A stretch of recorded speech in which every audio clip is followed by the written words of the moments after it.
All right, thank you very much, Peter, for joining us for the USHBA candidate review. It's a pleasure to have you. We're just going to go over a few questions so that the members can get a better idea of who you are and what you will bring to the USHBA. So, for those that don't know you, could you give a little bit of a background about yourself and kind of tell how you got into the hemp industry? Okay, right. Well, my name is Peter Burgess, which most of you already know. I emigrated to the United States from the UK some 3 years ago and now have homes in Illinois and Florida. My family home at birth was in the northern part of Lincolnshire in England. My hometown was called Cleethorpes, and it was in that area and around that most of my work career took place. My work career began in 1967 when my childhood schooling ended. Extremely varied would best describe my 50-year career history. That followed the end of my schooling. Similarly, those same two words would also be suitable for describing my academic path I have taken during my adulthood, as I have graduated from 4 universities and 3 colleges. My first employment back in 1967 was as an apprentice glazier, which helped me learn a wide array of skills within the construction industry. I spent the period 1978 until 1990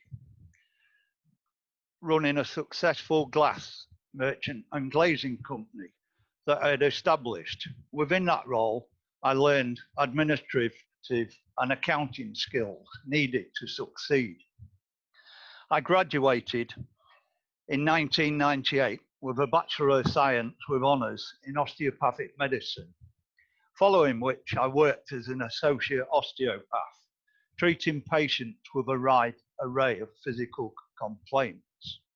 To meet the annual requirements of the continued professional development needed to maintain my professional status, I chose to learn about injury avoidance and studied ergonomics and back care management.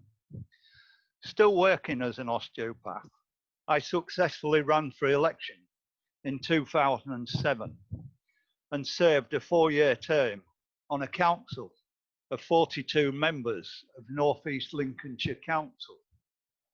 2 years into that role, I was elected by the other council members to be portfolio holder for the environment and the green agenda.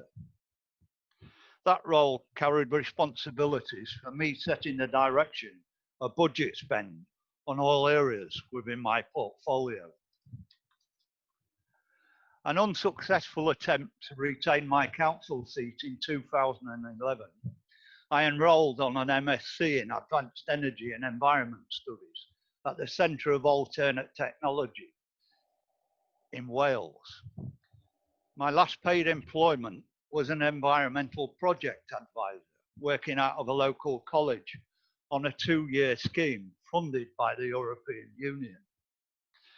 As one of a small team of environmental experts, we were tasked with providing advisory assistance to small and medium-sized businesses that would increase their staff levels and profitability. The nature of assistance varied and could be how to reduce energy costs, water reduction, product development, carbon footprinting, or assisting with grant application. When the EU project finished in 2015, I embarked on establishing a not-for-profit community interest company aimed at increasing skills and employment opportunities for people wishing to utilize sustainable materials such as hemp, lime, clay in construction. Unfortunately, towards the end of 2015, family health reasons necessitated my wife and I move to the USA. So I had to cease the work I was doing to get the CIC established. End of that question. And so, out of this wealth of experience that you've had from the construction industry to hemp, and even understanding labor and safety on site, what do you think would make you a great board member for the USBHA?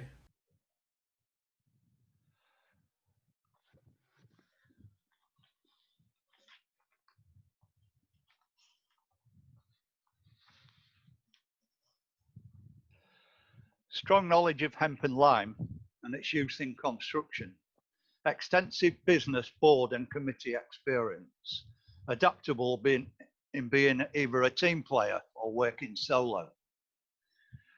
Being the only candidate in my senior years, I would help USHBA meet one of its objectives, which is for diversity and inclusion. As a retired senior, it is highly probable I'm able to dedicate more time to the role than any of the other candidates.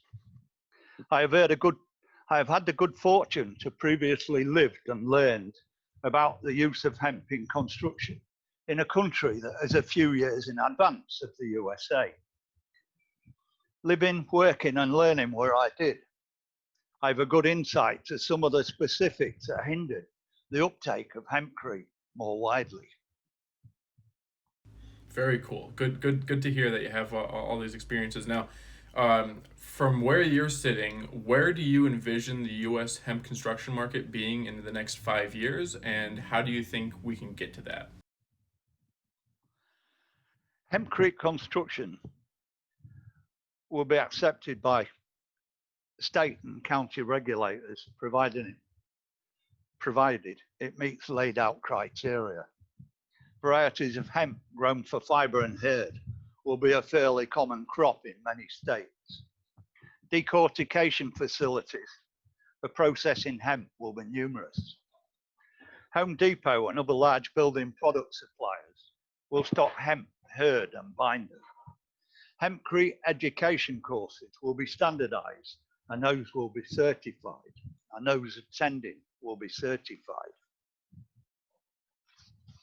Very cool. So yeah, so everybody will be able to get into the hempcrete industry. It'll be a lot easier to manufacture the blocks, to get buildings built, and all that kind of stuff.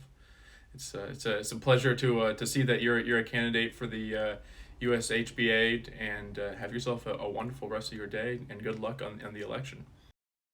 Okay, thanks.